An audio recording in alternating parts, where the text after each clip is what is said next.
everyone, it's Julianne here and welcome back to my channel. Today I'm going to be sharing with you my last card that's a part of my 2020 Halloween card making series. I really wish that I had had the time to share a few additional cards with you all, but life just got the better of me. So hopefully next year I'll be able to share a few additional videos.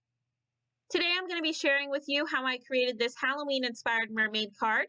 I am going to be using a stamp set that came out earlier this year, the Be a Mermaid stamp set from Simon Says Stamp. I really do enjoy taking a stamp that was intended for something else, so like this stamp that was intended for summertime cards, and stretching those stamps to really get the most out of my investment to create something with them year-round, which is what I've done here to create this Halloween-inspired card.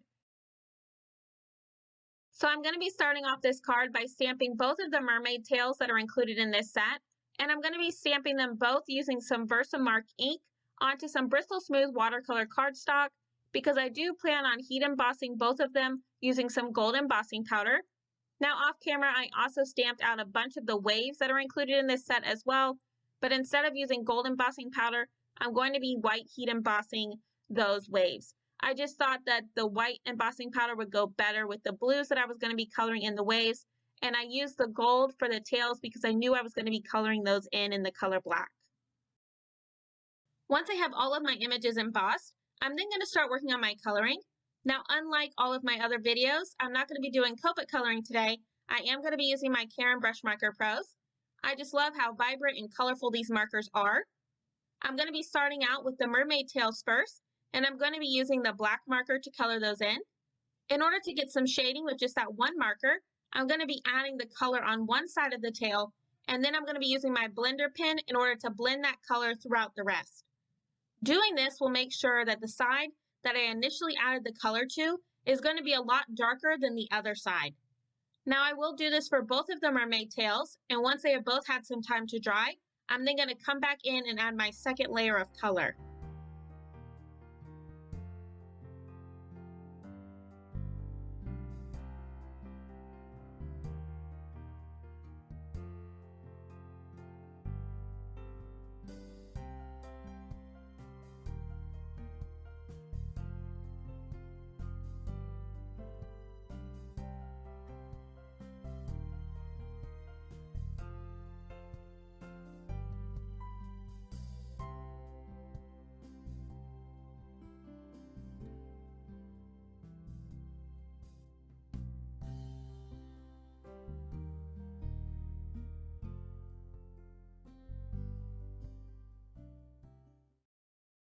Next, I'm going to start working on coloring in each one of those waves.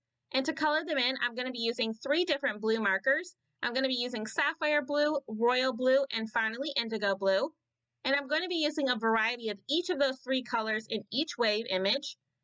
Now, just like when you're looking at the waves in an ocean, you're going to see a variety of different shades in each wave. So that's what I was going for when adding in each of these 3 colors to each image.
So I'm just going to finish up coloring in those last 2 waves, and then I'm going to give all of my images a moment to dry before I run them through my die cutting machine using the coordinating dies in order to cut out each one of the waves as well as both of those mermaid tails.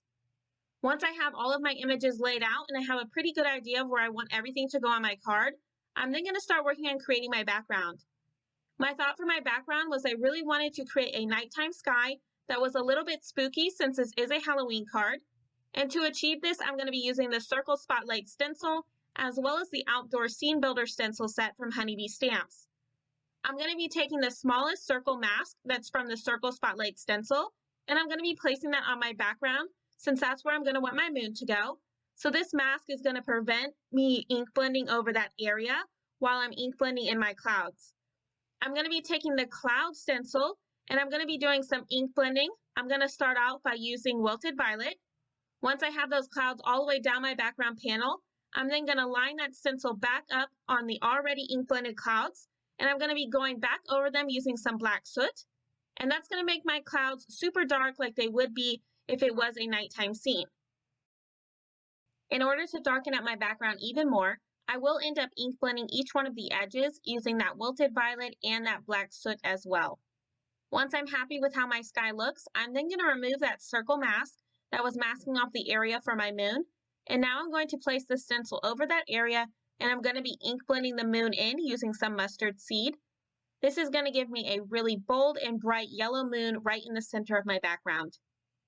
Next, in order to give my scene that extra spookiness that it needs for a Halloween card, I'm going to be splattering a bunch of black soot distress paint throughout my background.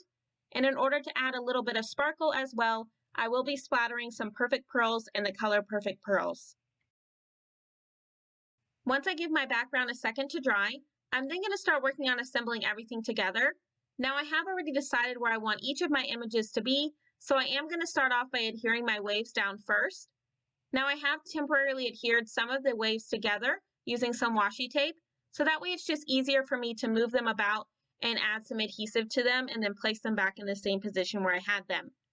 So once I pick them up, I'm just going to flip them over and add some liquid adhesive to the back, and then I'll just place them directly down onto my background panel.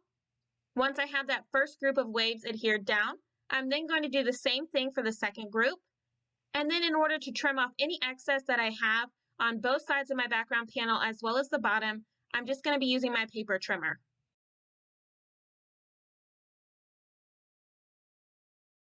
With my waves adhered, I'm now going to start working on adhering my mermaid tails.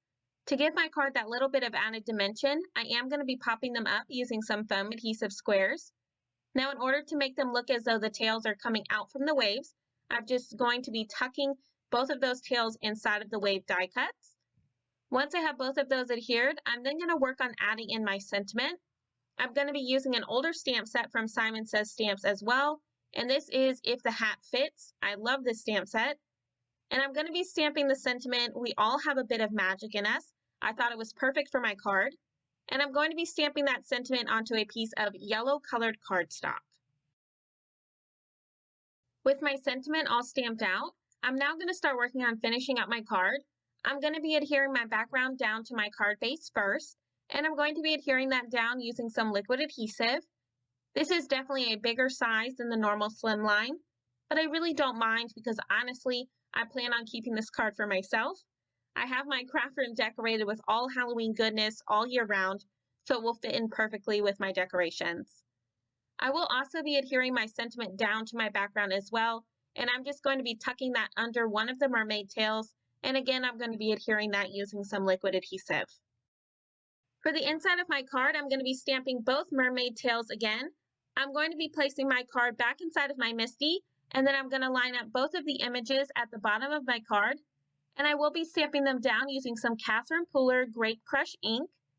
And I'm going to stamp each of those images down twice in order to get a solid outline. I will also be stamping a sentiment from the Be a Mermaid stamp set as well. And then finally, to finish off my card, I'm going to be scattering some silver stars throughout my background. And once I get each of those adhered, that's going to complete my Halloween-inspired mermaid card. That is the last card for my 2020 Halloween card making series. I want to thank you all so much for stopping by and spending some time with me this Halloween. I really do appreciate it. If you are interested in any of the supplies I used, they will all be listed and linked down below in the description box. And I also want to take a second to thank everyone who watched, liked, and commented on my birthday giveaway video the other week.